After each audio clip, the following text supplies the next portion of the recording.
line, I hope we have Professor Jordan Peterson. This is a professor from University of Toronto who came into the public eye for refusing to use all these different pronouns he's told to use. And I think it's indicative of a massive wave going on in academia where they are eating their own. I'm not talking about people rooting out racist, sexist, homophobes, etc. I'm talking about liberals versus liberals for the most part. We just had a guy in NYU who's been asked to leave for his anonymous Twitter account. We have a professor in Ottawa, Janice Fiamenko, I believe. She's getting in trouble. And every time you look at these people and you go, all right, let me hear this Holocaust denier or something, you listen to what they're saying, and it is benign. It could not be less radical. And it's really a great mirror on how radical their detractors have become. Professor, are you there? I'm here. How are you, sir? I'm well. Have you noticed, by the way, that these waves of professor purging tend to happen around Halloween? Is that a coincidence? Well, I hope it's just a coincidence, but you never know about something like that. I mean, it is when the monsters come out, after all. Yeah, last year there was an email, I think it went around Missouri State, where that said, hey, these are the costumes you can't wear. And then a woman who focused on early childhood education said, this is actually exactly how we're told to talk to infants. And that started an avalanche. Too, right? Pardon me? Yeah, there was a big scandal at Yale last year where the administration sent out recommendations for non-offensive costumes, and one of the housemasters wrote an email to her students suggesting that it might be okay for them to wear whatever damn costume they wanted to wear. Right. And she got just pilloried for that. She wrote a recent article describing her experiences that was just posted a couple of days ago. Yeah, it was awful. And the Yale administration, I think she quit after that. She did, yeah. Yeah, you keep seeing, like, there'll be a story, the Ku Klux Klan came through our campus, was yelling the N-word, dragging a noose, and it's horrible what we go through. And you hear that story and you think, I don't really see the Klan going to universities. That's not really. And then, as we discover that's a hoax, we also learn the president steps down. And you think, what is with all this capitulation? It just fosters more outrage.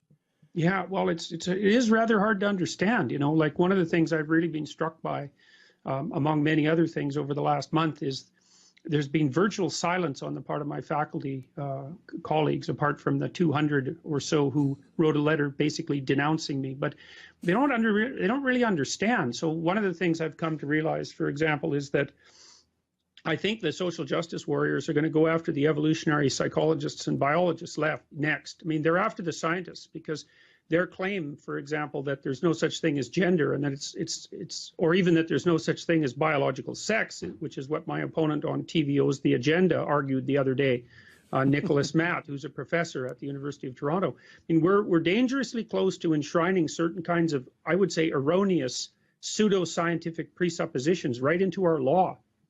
And another thing that we haven't really talked about, you know, because I've been so focused on the gender identity part of Bill C-16 and its equivalent legislation, is the gender expression component. If you read the Ontario Human Rights Commission website carefully, what you'll find essentially is that there's no difference between the now protected gender expression and fashion choice. Because gender expression is just how you manifest your gender identity in clothing and dress, essentially. And there's no difference between that and fashion. And so I'm telling you, it looks very much like Ontario has already made fashion criticism into a hate crime. And yeah, you know, it'd be funny if it wasn't true.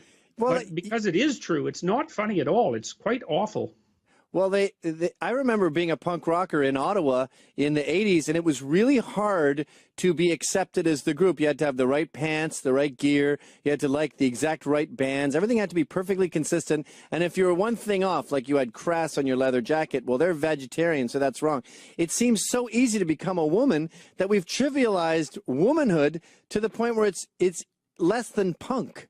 Or being a mod. Yeah, one of the funny things that's happening about that is that there's actually a split developing on the left between the feminists and the gender bender types.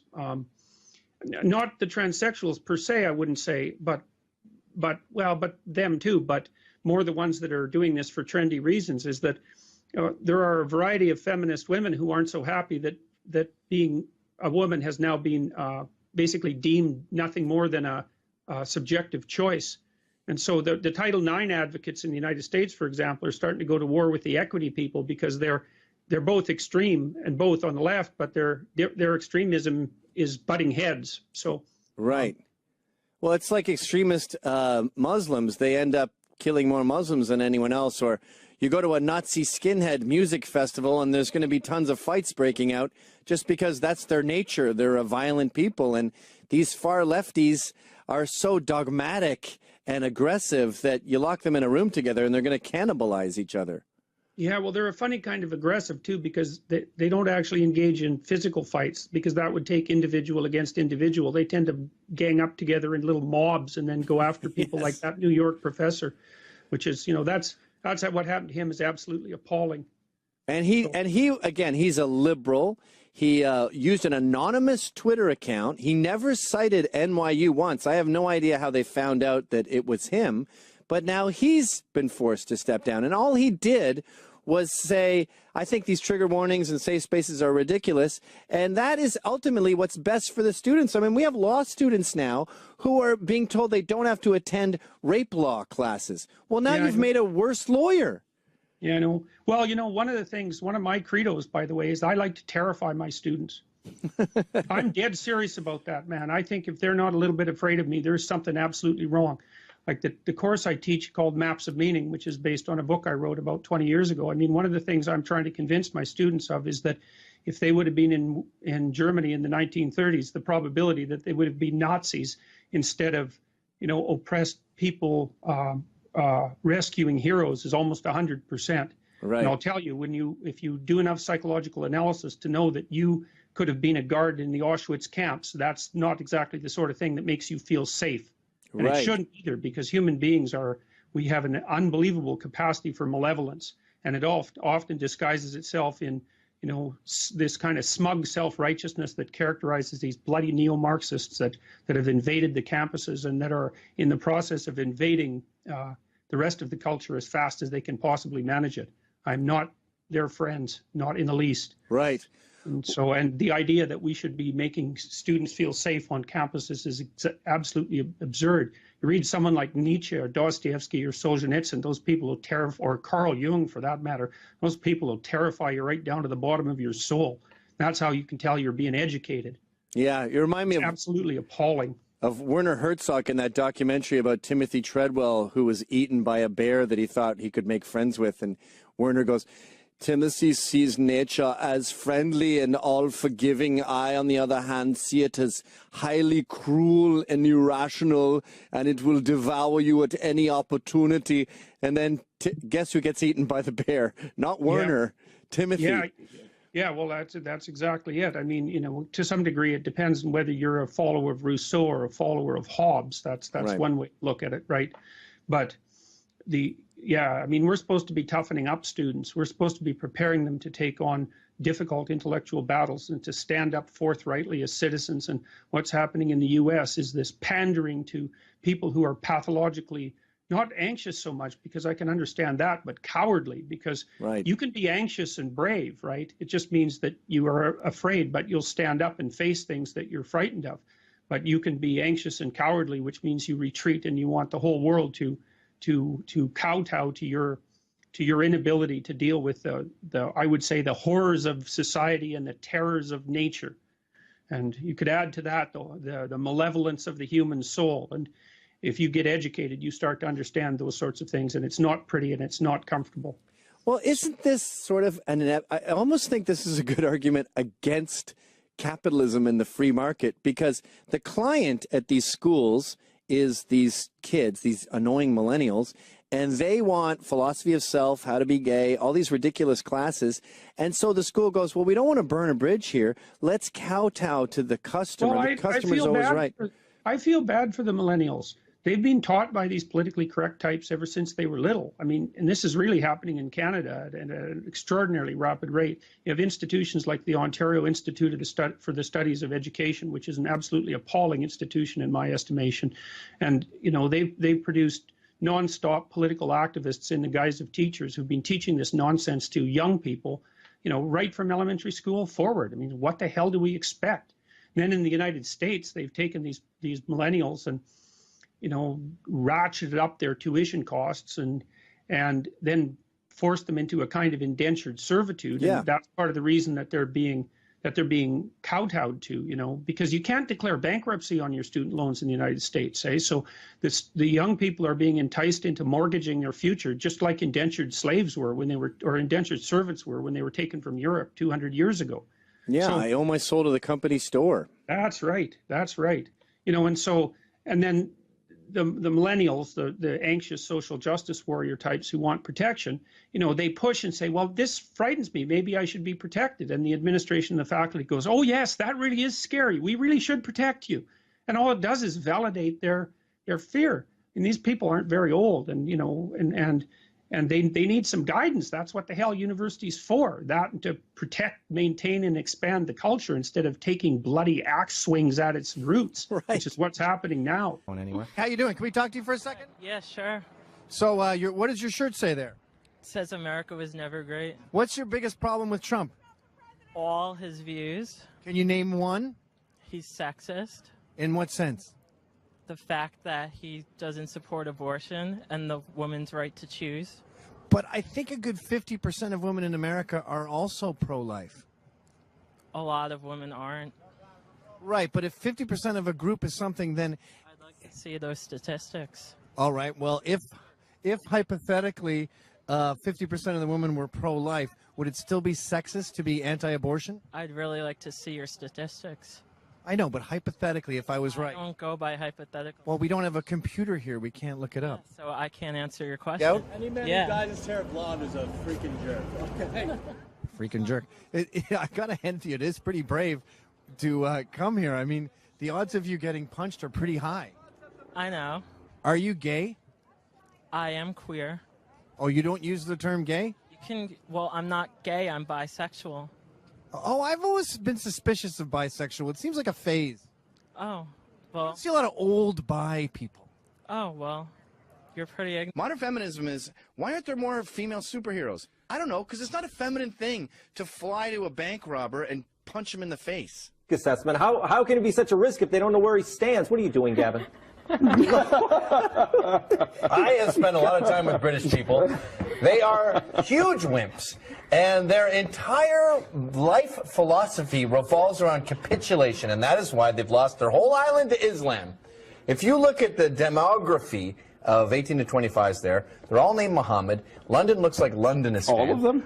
The most common name in Britain now with young people is Muhammad. Yes, and then Simon. Incorporate all the spellings. Yeah. And all these sort of satellite suburbs that are around London, I mean, they're not all Muslim, but they're Bangladeshi, they're brown. So London's gone, and it's because their whole thing is, who am I not offending? They see Trump offending people, and they go, well, that's going to be terrible.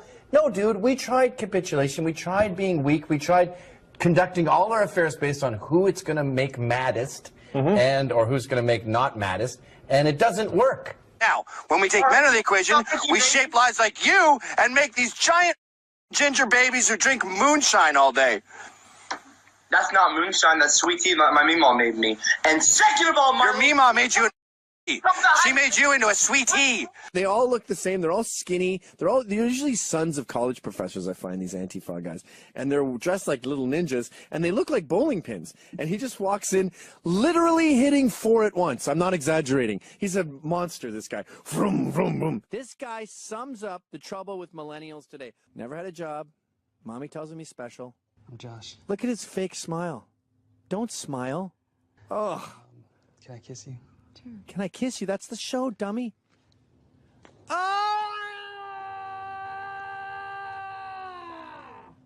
2017 resolutions for white try guys. To recognize that America was never great for anyone who wasn't a white guy. Stop. Can we all just agree? Stop.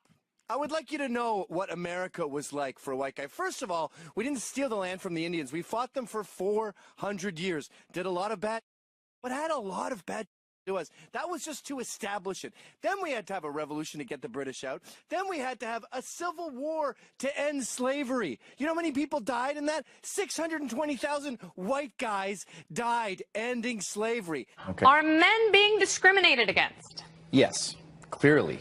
I mean, the data shows it, from danger in the workplace to alimony payments to all these perpetual myths that, like, women make less money than men. And we accept it because we can take it on the chin. We're very nice guys. But I'm getting sick of it. I'm getting sick of the way we're portrayed in sitcoms. I'm getting sick of the way fatherhood is trivialized and single motherhood is put on a pedestal because it's bad for America. When men actually petition for for custody of their children, they're very likely to get it. What? That's actually not true. That actually is. That is total bull. It's a man at a women's march putting on an American flag hijab. I mean, I think this has to be a t-shirt. What the hell? Do Muslims even want men to wear hijabs? Isn't that blasphemous to their culture? If you went to Saudi Arabia and you said, hey, dude, look, I have a hijab on. Solidarity with women of America. He'd blow himself up right next to you. I don't understand it. And I have a sneaking suspicion, by the way, that these women are not Muslims. They just learned how to do a hijab and they're doing everyone up. Like totally irrational. going to Beijing. And there's this myth that they hate us because of our foreign policy or something. They hate us because we're infidels and the Quran says destroy all infidels. Who's harder on Muslims than Muslims? They're totally insatiable. I mean, you can have a burqa on in Saudi Arabia and some guy's going to come up and go, really? Purple socks? Are you kidding me? Shocking. A statue that was at a college near Boston. I think it's Wellesley. This sculpture is called the Sleepwalker, and people noted that it made them feel unsafe. Yes, students at the school argued that it made them feel unsafe to see this naked man who is sitting there frozen. He can't get you. He's a statue. But no, these social justice lefties are just ugly, crappy, unfun people who don't know how to appreciate the finer things in life. It reminded me of women in the workforce, where they would say something and you sort of go, yeah, that's a good idea. Anyway, let's get back to having a great time being hilarious. It turns out that if you put all the various possible spellings of Muhammad together, it is the most common baby name in England and Wales. England is lost. Push it out into sea. We had a good fight, and it's over now. We can only hope we don't mimic that same failure here on our board. It is out at sea. There is one. No, let's gotta go straight. Go further out Scrape to sea. the bottom off so it floats. Most women are happier at home. They are pretending that they like working, and they're not making money because they don't stay all night at the office. They don't go the extra mile. They don't work all weekend. You're making a mistake. You would be much happier at home with a husband and children. I don't know why this is such a popular trend, emotion-based politics. Maybe it's because women are getting involved in politics, or maybe they want to get young people more involved. I think it's just business. The New York Times wants as many people to read it as possible, so they go on this heartstring, this disingenuous information, just to make a sweet sort of kid's story. But I mean, it's not sweet, but every article they have has this sort of Oprah tint to it. But if you don't pay tax, you can't vote. That was what my father always said. Really? I've just been obsessed with this recently, thinking, you're not a customer. You don't have a say in how this restaurant goes. That's like strangers coming in off the street, homeless men, and saying, I want this on the menu, and then walking out. Now it's his Everyone has to be involved in politics now. So women are on board, and they have to have an opinion, and young people have to have an opinion, and they don't belong in the political discourse. It's like Dungeons and Dragons. Everyone has to be in Dungeons and Dragons now, and they're throwing these 14-sided die going, Bernie Sanders, What are they doing? Hello. You want to see more of me? Subscribe below.